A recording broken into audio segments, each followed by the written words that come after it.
Hello नमस्कार विद्यार्थी मित्रों, आप सभी નું આપણે આ આરો લર્નિંગ યુટ્યુબ ચેનલમાં સ્વાગત છે। આજના આ વિડિયોની આપણે જે ગુજરાત હાઈકોર્ટ દ્વારા જે બેલીફની જે ભરતી બહાર પાડવામાં આવી હતી અને જેની એ મેન પરીક્ષાની તારીખ રહી એ 27 એપ્રિલ 2025 ના રોજ એ તેની મેન્સ પરીક્ષા છે અને તેની અંદર જો ખૂબ જ મહત્વનું હોય તો એ રમતગમત છે। માટે આપણે રમતગમત રહે તેની એ સ્પેશિયલ સિરીઝની એ શરૂઆત કરી હતી, જેની અંદર આજનો જે આ વિડિયો તેની અંદર એ ધોરણ 12 ની જે યોગ સ્વાસ્થ્ય અને શારીરિક શિક્ષણનું જે પુસ્તક રહ્યું તે આધારિત જે મહત્વના જે પ્રશ્નો રહ્યા તેને એ જોવાનો પ્રયત્ન કરીશું, જે તમને આવનારી જે બેલીફની પરીક્ષા રહે તેની માટે એ ખૂબ જ ઉપયોગી બનશે। માટે તમે આ વિડિયો તેને એ છેલ્લા સુધી જોવાનો આગ્રહ રાખજો। હવે આપણે વિડિયોની શરૂઆત કરીએ તે પહેલાં જો તમે આ જે સિરીઝ છે રમતગમતની તેના એ ધોરણ 9, 10 અને 11 જે ત્રણે જે ધોરણના પાઠ્યપુસ્તક રહ્યા તેના એ પ્રશ્નો રહ્યા એ આપણે મૂકી દીધા છે। જો તમે તે વિડિયો ન જોયો તો તે પણ એ જોઈ શકો છો અને જેને જોવા માટેની લિંક રહી એ તમને જે આ વિડિયો તેના એ ડિસ્ક્રિપ્શન બોક્સમાં મળી જશે, તો ત્યાંથી તેને એ એકવાર અવશ્ય જોઈ લો। અને તેની સાથે સાથે જે હાઈકોર્ટની પરીક્ષા હોય તેની અંદર એ રમતગમતનું જે કરંટ અફેર અને જે વર્તમાન પદ્ધતિ કેવી તે એ ખૂબ જ પૂછાતા હોય છે। માટે આપણે જાન્યુઆરીથી લઈને એ ઓક્ટોબર 2024 સુધીનું જે કરંટ અફેરનો વિડિયો રહ્યો તે એ જોઈ લેવો, જેની અંદર એ ક્રિકેટની જે મહત્વની જે ઇવેન્ટો રહે તેની માહિતી આપવામાં આવી છે અને તેની સાથે સાથે એ ઓલિમ્પિક અને પેરાલિમ્પિક 2024 યોજાનું હતું તેની માહિતી પણ એ તેમાં મળી જશે। અને તેની સાથે સાથે એ નવેમ્બર 2024 થી લઈને એ માર્ચ 2025 સુધીનું એટલે કે છેલ્લા 6 મહિનાનું જે કરંટ અફેર તેનો એ પણ અલગ વિડીયો બનાવીને મૂકી દીધો છે, તો તમે તે પણ એ જોઈ શકો છો। અને તેની સાથે સાથે એ ભારતના જે વર્તમાન અધિકારીઓ તેમાં એ ઘણા બધા રહ્યા એ નવી નિમણૂક કરવામાં આવી છે, તો તેની અંદર એ કોણ કોણ રહ્યા એ નવી બનેલા છે તેનો વિડીયો તે પણ એ તમારે એકવાર અવશ્ય જોઈ લેવો। અને તેની સાથે સાથે એ રાજ્યોના જે વર્તમાન રાજ્યપાલ અને મુખ્યમંત્રી કોણ છે તે વિડીયો રહ્યો તે પણ એ એકવાર અવશ્ય જોઈ લો। અને આ બધી લિંક રહી એ તમને જે આ વિડીયો રહ્યો તેના એ ડિસ્ક્રિપ્શન બોક્સમાં મળી જશે, તો ત્યાંથી એ જોઈ લેવી। અને તેની સાથે સાથે એ જો તમે પણ એ જે હાઈકોર્ટ બેલીફની જે પરીક્ષા રહી તેની અંદર એ પોતાનું સ્વમૂલ્યાંકન કરવા માંગતા હોય તો તમે આપણી જે ચેનલ રહે તેની એ મેમ્બરશીપ રહે એ જોઈન કરી શકો છો, જેની અંદર એ તમને મોક ટેસ્ટ રહે એ આપણને લિંક મળશે। તો આ રીતે રહે એ કે તમારે સૌથી પહેલાં તો એ જોઈન બટન પર ક્લિક કરવાનું, ત્યારબાદ અહીં જે યુપીઆઈ પેમેન્ટ રહ્યું ત્યાં એ તમારી પેમેન્ટ મેથડ સિલેક્ટ કરવાની અને અહીંથી તમે જે પણ રીતે એ આપવા માગતા હોય તે સિલેક્ટ કરીને તમારે એ જે 59 રૂપિયા રહે એ ભરી દેવાના અને ત્યારબાદ એ તમારી જે મેમ્બરશીપ રહે એ જોઈન થઈ જશે, જેની અંદર એ તમને મોક ટેસ્ટ આપવા માટેની લિંક રહે એ તમને મળશે, તો ત્યાંથી એ પોતાનું સ્વમૂલ્યાંકન રહ્યું તે પણ એ કરી શકો છો।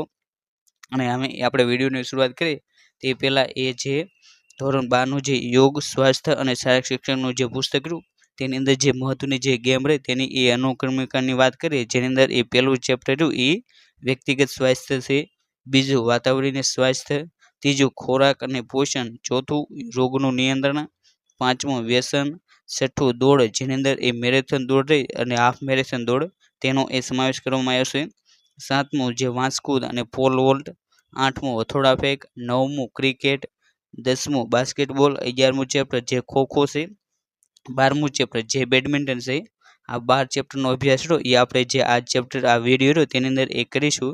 તેની અંદર એ પહેલું ચેપ્ટર કે વ્યક્તિગત સ્વાસ્થ્ય અને તેની અંદર એ પહેલો પ્રશ્ન કે કાન સાફ કરવા માટે એ શેનો ઉપયોગ કરવામાં આવે છે, તો જે કાન સાફ કરવા હોય તેની માટે એ લુગડાનો જે મીટો હોય તેનો એ ઉપયોગ કરવામાં આવશે, માટે જે ઓપ્શન બી રહ્યો તેનો એ જવાબ બને છે। ત્યારબાદ એ બીજો પ્રશ્ન કે વાળ સાફ કરવા માટે એ શેનો ઉપયોગ કરવામાં આવશે, તો જે વાળ હોય તેને સાફ કરવા માટે એ અરીઠા અથવા તો જે ખાટી છાશ હોય તેનો ઉપયોગ કરવામાં આવશે, માટે જે ઓપ્શન સી રહ્યો તેનો એ જવાબ બને છે। ત્યારબાદ એ ત્રીજો પ્રશ્ન કે વિટામિન એ રહ્યું એ શામાંથી મળે છે, તો જે વિટામિન એ હોય એ જે લીલી શાકભાજી હોય તેમાંથી એ મળતું હોય છે, માટે જે ઓપ્શન સી રહ્યો તેનો એ જવાબ બને છે।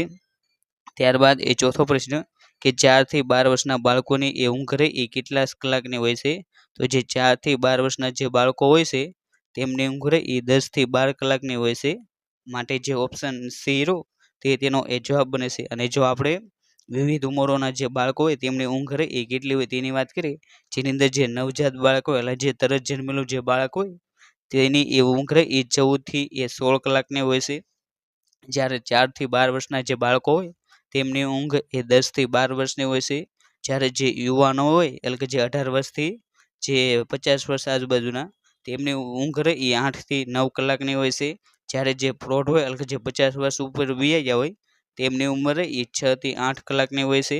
જ્યારે જે વૃદ્ધ થઈ ગયા હોય તેમની ઊંઘ રહી એ 4 થી 6 કલાકની હોય છે. માટે તમને એ કઈ રીતે એ ઊંઘનું પૂછ્યું છે તે રીતે એ તમારે ટીક કરી લેવું. અને ત્યારબાદ એ બીજું ચેપ્ટર જે વાતાવરણીય સ્વાસ્થ્ય છે તેની અંદર એ પહેલો પ્રશ્ન કે પર્યાવરણ એટલે શું, તો કે તમને અહીં જે પર્યાવરણ તેનો અર્થ એ પૂછવામાં આવ્યો છે. જેની અંદર એ ઓપ્શન એ જે પર્યાવરણ એ બધી જ અવસ્થાઓ, પ્રાણીઓ અને પ્રભાવોનો રહ્યો એ સરવાળો છે. માટે જે ઓપ્શન એ રહ્યો તે તેનો એ જવાબ બને છે. ત્યારબાદ એ બીજો પ્રશ્ન કે હવાનું માનવ શરીરમાં મહત્વ રહ્યું એ શું છે, તો જે હવા રહે એ માનવ જીવન માટે એ અનિવાર્ય પર્યાવરણ રહ્યું એ પૂરું પાડે છે. માટે જે ઓપ્શન ડી રહ્યો તે તેનો એ જવાબ બને છે. ત્યારબાદ એ ત્રીજો પ્રશ્ન કે પ્રદૂષણનો એક અગત્યનો પ્રકાર રહ્યો એ કયો છે, તો અહીં તમને જે 4 ઓપ્શન આપવામાં આવ્યા છે તેમાંથી એ હવાનું પ્રદૂષણ રહ્યો તે તેનો એ અગત્યનો પ્રકાર છે. માટે જે ઓપ્શન સી રહ્યો તે તેનો એ જવાબ બને છે. ત્યારબાદ એ ચોથો પ્રશ્ન કે હવા પ્રદૂષિત થવાનું કારણ રહ્યું એ કયું છે, તો જે હવા રહે તે પ્રદૂષિત થવાનું કારણ રહ્યું એ વાહનોના એન્જિનમાંથી જે નીકળતો ધુમાડો રહ્યો તે એક કારણ છે. માટે જે ઓપ્શન એ રહ્યો તે તેનો એ જવાબ બને છે. ત્યારબાદ એ પાંચમો પ્રશ્ન કે હવાના બંધારણમાં એ નાઇટ્રોજનનું પ્રમાણ એ કેટલું હોય છે, તો જે હવાનું જે બંધારણ રહ્યું તેની અંદર એ નાઇટ્રોજનનું પ્રમાણ રહ્યું એ 78.08% છે. માટે જે ઓપ્શન બી રહ્યો તે તેનો એ જવાબ બને છે. અને જે આ હવાનું બંધારણ રહ્યું તેની અંદર એ સૌથી વધુ નાઇટ્રોજન છે, ત્યારબાદ ઓક્સિજન, ત્યારબાદ આર્ગોન અને ત્યારબાદ એ કાર્બન ડાયોક્સાઇડ અને ત્યાર પછી એ અન્ય વાયુ હશે. આ રીતે એ તમારે ક્રમ અનુસારે તેને એ યાદ રાખવા. અને ત્યારબાદ એ છઠ્ઠો પ્રશ્ન કે કાર્બન મોનોક્સાઇડની માનવ સ્વાસ્થ્ય પર અસર શું થાય છે, તો જે કાર્બન ડાયોક્સાઇડ રહ્યું તેની એ માનવ સ્વાસ્થ્ય પર અસર થાય છે કે તેનાથી એ ફેફસાનું રહ્યું એ કેન્સર થવાની એ શક્યતા રહેલી છે. માટે જે ઓપ્શન એ રહ્યું તે તેનો એ જવાબ બને છે. અને ત્યારબાદ એ ત્રીજું ચેપ્ટર જે ખોરાક અને પોષણ છે તેની અંદર એ પહેલો પ્રશ્ન કે 1 ગ્રામ પ્રોટીનમાં એ કેટલી કેલરી હોય છે, તો જે 1 ગ્રામ પ્રોટીન હોય તેની અંદર એ 4 કેલરી એ હોય છે. માટે જે ઓપ્શન ડી રહ્યો તે તેનો એ જવાબ બને છે. અને આપણે જો કેલરીની વાત કરીએ જેની અંદર એ જે 1 ગ્રામ કાર્બોદિત હોય તેની અંદર એ 4 કેલરી હોય છે. જ્યારે 1 ગ્રામ પ્રોટીન હોય તેની અંદર પણ એ 4 કેલરી હોય છે. જ્યારે 1 ગ્રામ ચરબી હોય તેની અંદર એ 9 કેલરી હોય છે. અને આ રીતે એ સૌથી વધુ શક્તિ રહી એટલે કે કેલરી એ જે ચરબી હોય તેમાંથી એ મળતી હોય છે. માટે તમારે આ જે વધારાની માહિતી રહી તેને એ ખાસ કરીને યાદ રાખવી. ત્યારબાદ એ બીજો પ્રશ્ન કે દાંત અને હાડકાના બંધારણમાં એ કયા ખનિજ તત્વની એ જરૂર પડે છે, તો જે દાંત અને જે હાડકું રહ્યું તેના બંધારણમાં એ જે કેલ્શિયમ રહ્યું તેની એ જરૂર પડે છે. માટે જે ઓપ્શન બી રહ્યું કેલ્શિયમ તે તેનો એ જવાબ બને છે. ત્યારબાદ એ ત્રીજો પ્રશ્ન કે શરીરનું તાપમાન જાળવવામાં એ ખોરાકનો કયો ઘટક રહ્યો એ જરૂરી છે, તો જે શરીર રહ્યું તેનું તાપમાન રહ્યું એ જાળવવા માટે જે પાણી રહ્યું તે એ ખૂબ જ જરૂરી છે. માટે જે ઓપ્શન એ રહ્યો તે તેનો એ જવાબ બને છે. અને આ પ્રશ્ન રહ્યો એ આવનારી જે બેલીફ રહે તેની માટે એ ખૂબ જ એમપી છે. માટે તમારે તેને એ ખાસ કરીને યાદ રાખવો. ત્યારબાદ એ બીજો ચોથો પ્રશ્ન કે વિટામિન એ ની ખામીથી એ કયો રોગ થાય છે, તો જે વિટામિન એ રહ્યું તેની ખામીથી એ જે રતાંતળાપણું રહ્યું તેનો એ રોગ થાય છે. માટે જે ઓપ્શન બી રહ્યો તે તેનો એ જવાબ બને છે.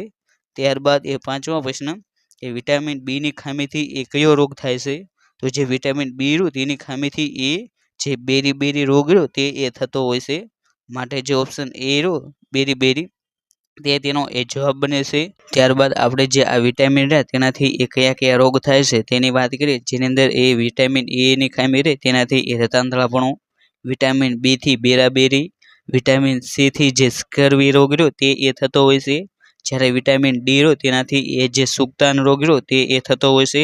જ્યારે વિટામિન એ રહ્યું તેનાથી એ જે સેક્સના રિલેટેડ જે રોગો હોય જેની અંદર એ વ્યંધત્વ એવા રોગો રહ્યા એ થતા હોય છે. અને જે વિટામિન એ રહ્યું તેને એ સેક્સ વિટામિન તરીકે પણ ઓળખવામાં આવે છે.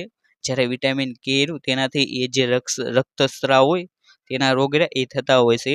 માટે તમારે કયા વિટામિનથી એ કયો રોગ થાય છે તેને એ ખાસ કરીને યાદ રાખવું. અને ત્યારબાદ એ ચોથું ચેપ્ટર જે રોગનું નિયંત્રણ છે અને તેની અંદર એ પહેલો પ્રશ્ન કે ફૂગ જેવા સૂક્ષ્મ જંતુઓથી એ કયો રોગ રહ્યો એ થતો હોય છે, તો જે ફૂગ જેવા સૂક્ષ્મ જંતુ હોય તેનાથી એ જે ધાધરનો રોગ રહ્યો એ થતો હોય છે. માટે જે ઓપ્શન એ રહ્યો ધાધર તે તેનો એ જવાબ બને છે. ત્યારબાદ એ બીજો પ્રશ્ન કે ઈચમાઇટ જંતુથી એ કયો રોગ થતો હોય છે? તો જે ઈચમાઇટ જંતુ રહ્યું તેનાથી એ જે ખસનો રોગ રહ્યો એ થતો હોય છે, માટે જે ઓપ્શન બી રહ્યો ખસ તે તેનો એ જવાબ બને છે. ત્યારબાદ એ ત્રીજો પ્રશ્ન કે સશક્ત વ્યક્તિમાં એ કયા પ્રકારના કૃમિરા એ થોડા પ્રમાણમાં જ એ રહી શકે છે? તો જે સશક્ત વ્યક્તિ હોય તેની અંદર એ અંકોડી કૃમિરા એ થોડા જ પ્રમાણમાં એ રહી શકતા હોય છે, માટે જે ઓપ્શન સી રહ્યો અકોડી કૃમિ તે તેનો એ જવાબ બને છે. ત્યારબાદ એ ચોથો પ્રશ્ન કે કયા રોગમાં એ બાળકોનો વૃદ્ધિ દર એ ઘણો જ ધીમો પડી જાય છે? તો જે એડ્સનો રોગ રહ્યો તેનાથી એ બાળકોનો જે વૃદ્ધિ દર હોય તે એ ધીમો પડી જાય છે, માટે જે ઓપ્શન સી રહ્યો તે તેનો એ જવાબ બને છે. ત્યારબાદ એ પાંચમો પ્રશ્ન કે કયા રોગની દવા રહી એ હજી સુધી શોધાઈ નથી? તો જે એડ્સ રોગ રહ્યો તેની દવા રહી એ હજી સુધી શોધાઈ નથી, માટે જે ઓપ્શન બી રહ્યો તે તેનો એ જવાબ બને છે. ત્યારબાદ એ છઠ્ઠો પ્રશ્ન કે એચઆઈવી વાયરસથી એ કયો રોગ રહ્યો એ થતો હોય છે? તો જે એચઆઈવી વાયરસ રહ્યો તેનાથી એ એડ્સનો રોગ રહ્યો એ થતો હોય છે, માટે જે ઓપ્શન સી રહ્યો તે તેનો એ જવાબ બને છે. ત્યારબાદ એ સાતમો પ્રશ્ન કે કયો રોગ રહ્યો એ ક્યુલેક્સ નામના માદા મચ્છર રહ્યું તે કરડવાથી એ થતો હોય છે? તો જે ક્યુલેક્સ મચ્છર રહ્યું તે કરડવાથી એ હાથી પગાનો રોગ રહ્યો એ થતો હોય છે, માટે જે ઓપ્શન બી રહ્યો તે તેનો એ જવાબ બને છે. જ્યારે આ મેલેરિયા રોગ રહ્યો એ જે માદા એનોફિલિસ મચ્છર રહ્યું તે કરડવાથી એ થતો હોય છે, માટે તમારે આ મેલેરિયા અને હાથી પગો તે બંને રોગ એ કયા મચ્છર કરડવાથી થાય છે તે એ ખાસ કરીને યાદ રાખવું. અને ત્યારબાદ એ પાંચમું ચેપ્ટર જે વ્યસન છે તેની અંદર એ પહેલો પ્રશ્ન કે જીવનને એ વ્યસનથી મુક્ત રાખીએ તો શું થાય છે? તો જીવનને એ વ્યસનથી મુક્ત રાખવી તો વ્યસનથી મુક્ત રાખવી તો તમારું જે જીવન હોય તે એ સુધરે છે, માટે જે ઓપ્શન ડી રહ્યો જીવન સુધરે છે તે તેનો એ જવાબ બને છે. ત્યારબાદ એ બીજો પ્રશ્ન કે વ્યક્તિ નીચેના પરિબળથી એ વ્યસન કે માદક દ્રવ્યની લતે એ ચડતો નથી, તો તેનો જવાબ રહ્યો એ પ્રેમ બને છે, એટલે કે જે ઓપ્શન ડી રહ્યો પ્રેમ તે તેનો એ જવાબ છે. દેખાદેખી, હતાશ અને નિષ્ફળતા આ બધા એ જે વ્યસને ચડવાના એ મુખ્યત્વે કારણો રહેલા છે. ત્યારબાદ એ ત્રીજો પ્રશ્ન કે દારૂ પીવાથી એ નીચેનો રોગ રહ્યો એ થતો હોય છે? તો જે દારૂ પીવાથી એ જે સિરોસિસ રોગ રહ્યો એ થતો હોય છે, માટે જે ઓપ્શન સી રહ્યો સિરોસિસ તે તેનો એ જવાબ બને છે. અને જે આ સિરોસિસ રોગ રહ્યો એ જે યકૃત રહ્યું તેના સાથે એ સંકળાયેલો રોગ છે, માટે તમને એમ પૂછાય કે સિરોસિસ રોગ રહ્યો એ કયા અંગ સાથે એ સંકળાયેલો છે? તો તમારો જવાબ રહ્યો એ યકૃત બની જાય છે. અને ત્યારબાદ એ ચોથો પ્રશ્ન કે વ્યસનોથી એ રાષ્ટ્રને નુકસાન થાય છે? તો જે વ્યસનો રહ્યા તેનાથી એ રાષ્ટ્રને આર્થિક વિકાસનો દર એ ઘટી જાય છે, માટે જે ઓપ્શન સી રહ્યો તે તેનો એ જવાબ બને છે. ત્યારબાદ એ પાંચમો પ્રશ્ન કે ગુટખા અને તમાકુ ખાવાથી એ નીચેનો રોગ થાય છે? તો જે ગુટખા અને જે તમાકુ તે ખાવાથી એ ક્ષય, કેન્સર અને દંત રોગ રહ્યો તેનો એ રોગ થતો હોય છે, માટે જે ઓપ્શન ડી રહ્યો તે તેનો એ જવાબ બને છે. અને ત્યારબાદ એ છઠ્ઠું ચેપ્ટર જે દોડ છે અને તેની અંદરથી પણ એ હાફ મેરેથોન અને જે મેરેથોન દોડ રહી તેનો એ સમાવેશ કર્યો છે, જેની અંદર એ પહેલો પ્રશ્ન કે ટૂંકી દોડમાં એ શરૂઆતના કદમો એ કેવા હોય છે? તો જે ટૂંકી દોડ રહી તેની અંદર એ શરૂઆતના કદમો એ ટૂંકા હોય છે, માટે જે ઓપ્શન એ રહ્યો ટૂંકા તે તેનો એ જવાબ બને છે. ત્યારબાદ એ બીજો પ્રશ્ન કે ટૂંકી દોડ માટે એ કયું પ્રસ્થાન લેવું રહ્યું એ ફરજિયાત છે? તો જે ટૂંકી દોડ હોય તેની માટે એ ચોપગું પ્રસ્થાન લેવું રહ્યું એ ફરજિયાત છે, માટે જે ઓપ્શન બી રહ્યો તે તેનો એ જવાબ બને છે. ત્યારબાદ એ ત્રીજો પ્રશ્ન કે વિજય રેખા પસાર કરવાના એ કેટલા પ્રકાર છે?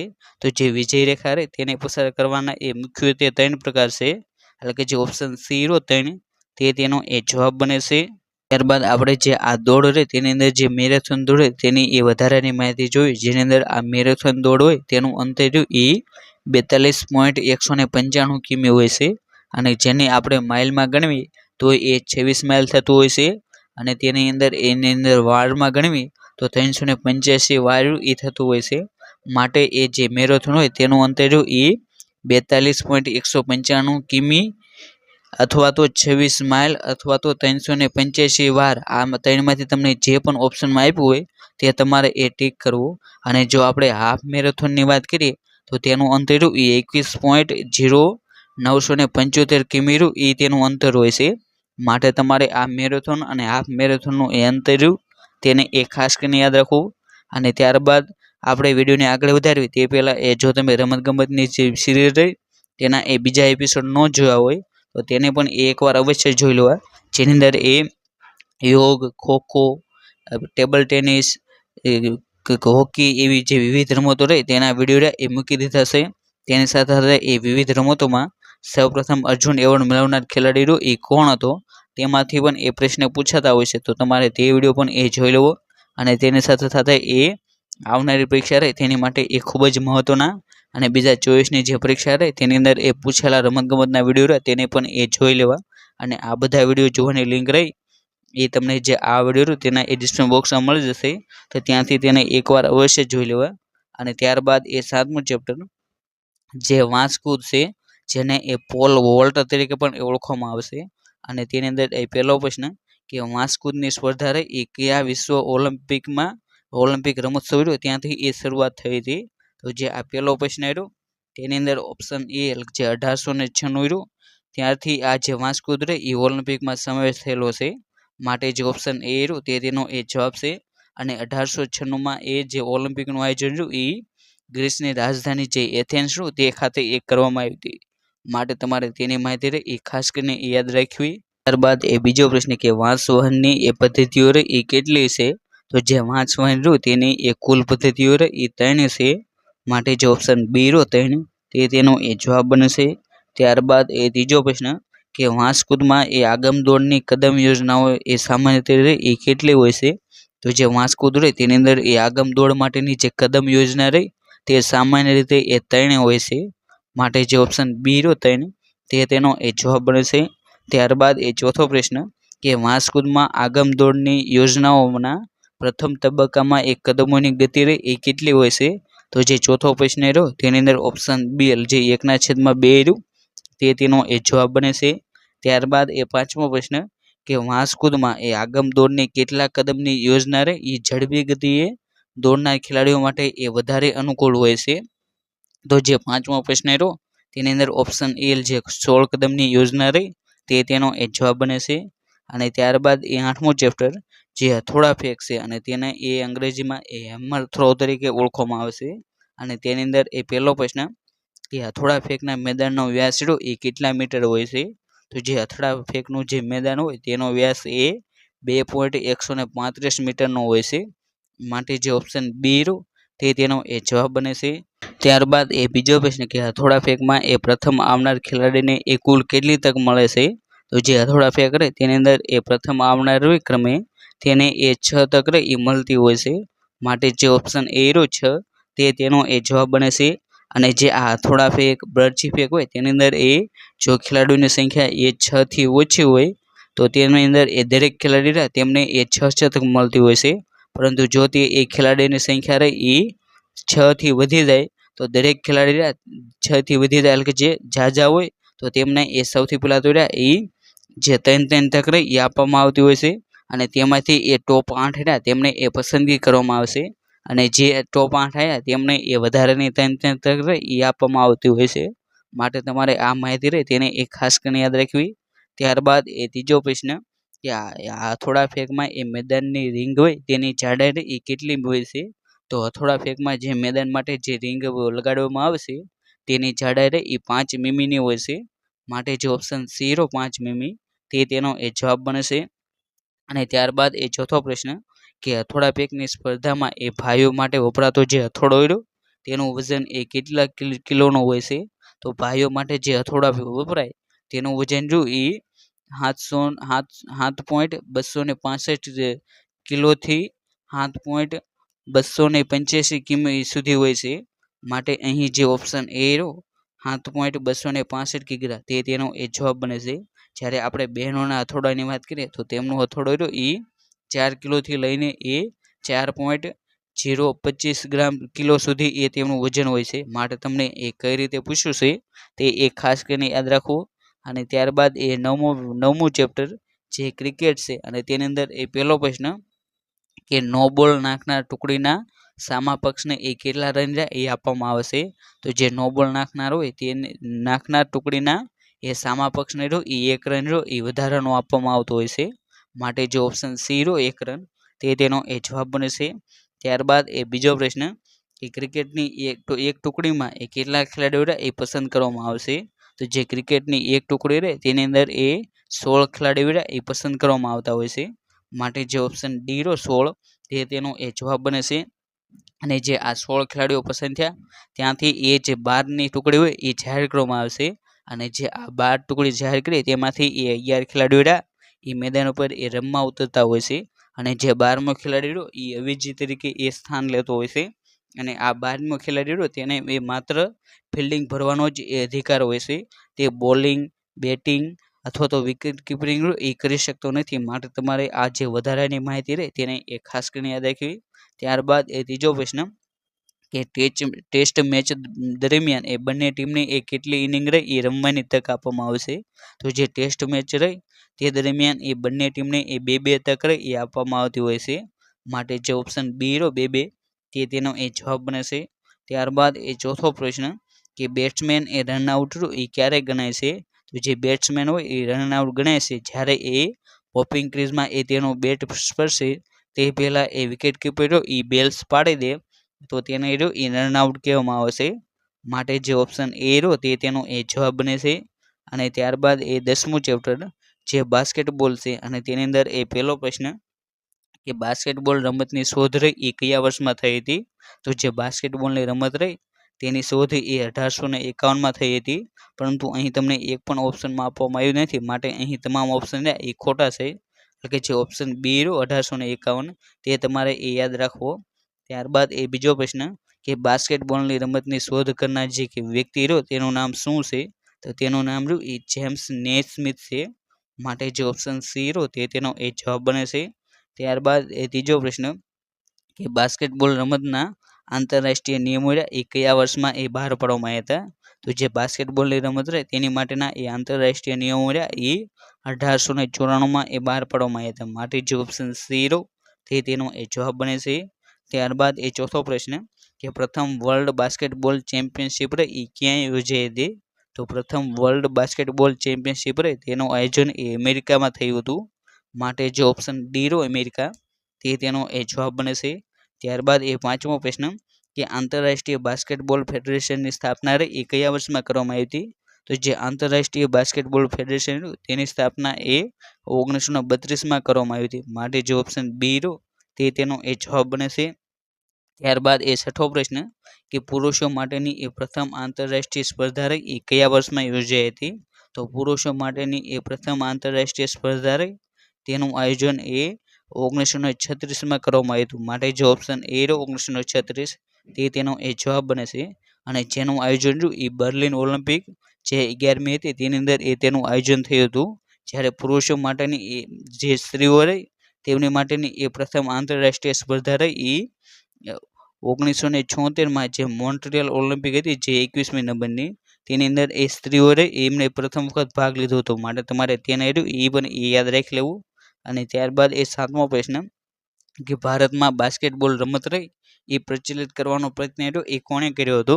તો ભારતમાં એ બાસ્કેટબોલની જે રમત રહે તેને એ પ્રચલિત કરવાનો પ્રયત્ન એ ચાર્લ્સ પીટરસને કલકત્તામાં કર્યો હતો. માટે જે ઓપ્શન સી ચાર્લ્સ પીટરસન તે તેનો એ જવાબ બને છે.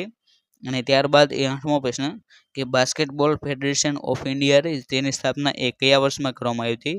તો તેનો જવાબ એ 1950 એટલે કે જે ઓપ્શન સી તે તેનો એ જવાબ બને છે. અને ત્યારબાદ એ નવમો પ્રશ્ન કે બાસ્કેટબોલની રમતમાં એ રમનાર ખેલાડી અને અવેજી ખેલાડી એ કેટલા હોય છે. તો જે બાસ્કેટબોલની જે રમત રહે તેની અંદર એ રમનાર ખેલાડી એ 5 હોય છે. જ્યારે 7 એ અવેજી હોય છે. એટલે કે જે ઓપ્શન સી તે તેનો એ જવાબ બને છે. ત્યારબાદ એ 10મો પ્રશ્ન કે દડો જે ટુકડીના કાબુમાં હોય તેના એ કોઈ ખેલાડી એ સામા પક્ષના અંકુશિત પ્રદેશમાં એ સતત કેટલી સેકન્ડ સુધી એ રહી શકતો નથી. તો જે આ 10મો પ્રશ્ન રહ્યો તેની અંદર ઓપ્શન સી જે 3 સેકન્ડ રહે તે તેનો એ જવાબ બને છે. ત્યારબાદ એ 11મો પ્રશ્ન કે દડા ઉપર એ કાબુ મેળવ્યા પછી તે ટુકડી એ દડાને કેટલી સેકન્ડમાં રહ્યું એ પ્રતિસ્પર્ધીનું જે મેદાન હોય તેની અંદર એ લઈ જવો પડે છે. તો જે 11મો પ્રશ્ન રહ્યો તેની અંદર ઓપ્શન બી જે 8 સેકન્ડ રહ્યું તે તેનો એ જવાબ બને છે. ત્યારબાદ એ 12મો પ્રશ્ન કે કોઈ પણ ટુકડી રહે એ સતત કેટલી સેકન્ડથી એ વધુ સમય દડાને રહ્યું એ શૂટિંગ કર્યા સિવાય એ રમી શકતી નથી. અને જે આ 12મો પ્રશ્ન રહ્યો તેની અંદર ઓપ્શન ડી જે ઓપ્શન બી એટલે કે જે 24 સેકન્ડ રહ્યું તે તેનો એ જવાબ બને છે. અને આની સાથે સાથે એ તમારે 5 સેકન્ડનો નિયમ રહ્યો તેને પણ એ યાદ રાખવો, જેની અંદર એ મુક્ત ફેંક કરવાનો જે સમય રહ્યો એ 5 સેકન્ડ એ તમને મળતો હોય છે. માટે જે આ બાસ્કેટબોલની રમત રહે તેનો સમાવેશ એ ખૂબ જ ઝડપી રમત રહે તેની અંદર એ થતો હોય છે. અને ત્યારબાદ એ 11મું ચેપ્ટર જે ખોખો છે અને તેની અંદર એ પહેલો પ્રશ્ન કે સિનિયર ખેલાડીઓ માટે એ મધ્યમ પટ્ટીની લંબાઈ રહે એ કેટલી હોય છે? તો જે સિનિયર ખેલાડીઓ રહ્યા તેમની માટે એ મધ્યમ પટ્ટી હોય તેની લંબાઈ એ 24 મીટર હોય છે. માટે જે ઓપ્શન એ રહ્યો 24 મીટર તે તેનો એ જવાબ બને છે. ત્યારબાદ એ બીજો પ્રશ્ન કે ખોખોમાં એ જમીનથી ખૂટની ઊંચાઈ રહે એ કેટલી હોય છે? તો ખોખોની જે રમત રહે તેની અંદર એ જમીનથી ખૂટની ઊંચાઈ રહે એ 1.20 થી 1.25 મીટર હોય છે. માટે જે ઓપ્શન એ રહ્યો તે તેનો એ જવાબ બને છે. બીજા પ્રશ્નની અંદર ઓપ્શન એ. ત્યારબાદ એ ત્રીજો પ્રશ્ન કે સબ જુનિયર ખેલાડીઓ માટે એ મુક્ત પ્રદેશ રહ્યો એ કેટલો હોય છે? તો જે સબ જુનિયર ખેલાડીઓ રહ્યા તેમની માટે એ મુક્ત પ્રદેશ રહ્યો એ 14 × 1.50 મીટરનો હોય છે. માટે જે ઓપ્શન એ રહ્યો તે તેનો એ જવાબ બને છે. અને તાજેતરમાં એ પ્રથમ જે ખોખો વર્લ્ડ કપ રહ્યું તેનું આયોજન એ ભારતની અંદર થયું હતું, જેની અંદર એ મેન્સ અને જે વિમેન્સ રહ્યો તે બંને એ વર્લ્ડ કપ રહ્યા એ ભારતે જીતેલા છે. માટે તમારે તેને એ ખાસ કરીને યાદ રાખવું. અને ત્યારબાદ એ 12મું ચેપ્ટર જે બેડમિન્ટન છે અને તેની અંદર એ પહેલો પ્રશ્ન કે નીચેનામાંથી કયું કૌશલ્ય રહ્યું એ જે બેડમિન્ટનની રમત રહે તેની અંદર એ સમાવેશ થતો નથી. તો તેનો જવાબ રહ્યો એ ઓપ્શન ડી એટલે જે ડ્રિબલિંગ રહ્યું તેનો સમાવેશ એ બેડમિન્ટનની રમત રહે તેની અંદર એ થતો નથી. જ્યારે બેકહેન્ડ ગ્રીપ, ફોરહેન્ડ ગ્રીપ અને સ્મેશ આ ત્રણે રહ્યા એ જે બેડમિન્ટનની રમત રહે તેના એ કૌશલ્યો છે. ત્યારબાદ એ બીજો પ્રશ્ન કે મધ્ય રેખાથી શોર્ટ સર્વિસ લાઇનનું અંતર રહ્યું એ કેટલું હોય છે? તો તેનો જવાબ રહ્યો એ 6.1/2 ફૂટ રહ્યું તે તેનો એ જવાબ બને છે. માટે જે ઓપ્શન બી રહ્યો તે તેનો એ જવાબ છે. ત્યારબાદ એ ત્રીજો પ્રશ્ન કે શટલકોકમાં એ કેટલા રહ્યા એ પીછા હોય છે? તો જે શટલકોક હોય તેની અંદર એ 16 પીછા રહ્યા એ જોવા મળતા હોય છે. માટે જે ઓપ્શન એ રહ્યો 16 તે તેનો એ જવાબ બને છે. ત્યારબાદ એ ચોથો પ્રશ્ન કે બેડમિન્ટન રમતમાં એ શટલકોક રહ્યા એ કેટલા પ્રકારના હોય છે? તો કે જે બેડમિન્ટન રહે તેની અંદર એ શટલકોક રહ્યા એ 2 પ્રકારના હોય છે. માટે જે ઓપ્શન સી રહ્યો 2 તે તેનો એ જવાબ બને છે.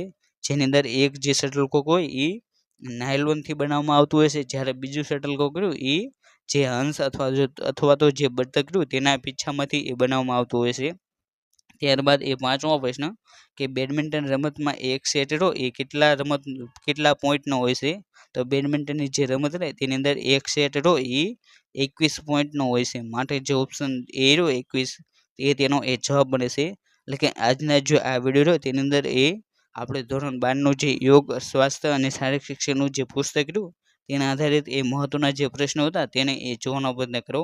અને જો તમે પણ એ હાઈકોર્ટ બેલીફની એ તૈયારી સારી રીતે કરવા માગતા હોય તો તેની માટેના જે ભૂતકાળના પેપર રહ્યા તેને પણ એકવાર અવશ્ય જોઈ લેવા. જેની અંદર એ બેલીફનું પેપર, ડ્રાઈવરનું પેપર, ગુજરાતી અને અંગ્રેજી સ્ટેનોગ્રાફરનું પેપર, કોર્ટના પેપર તેને એ જોઈ લેવા.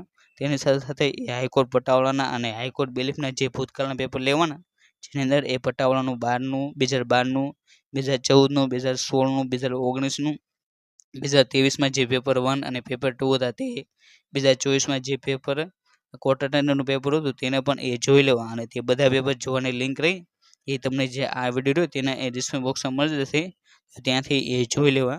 અને અહીં આપણે જે લેક્ચર લીધો તેની એ જો તમારે PDF ડાઉનલોડ કરવી હોય તો તે PDF રહી એ આપણી જે ટેલિગ્રામ ચેનલ છે આલુ રનિંગ તેની અંદર એ મૂકી દેવામાં આવશે, તો ત્યાં જઈને એ તેને ડાઉનલોડ કરી શકો છો. અને જો તમે એ આવા જ વિડીયો જોવા માંગતા હોય તો તમે એ આપણે જે આલુ રનિંગ જે યુટ્યુબ ચેનલ છે તેને પણ એ સબસ્ક્રાઈબ કરી શકો છો. અને thank you for watching this video. જય હિન્દ, જય ભારત.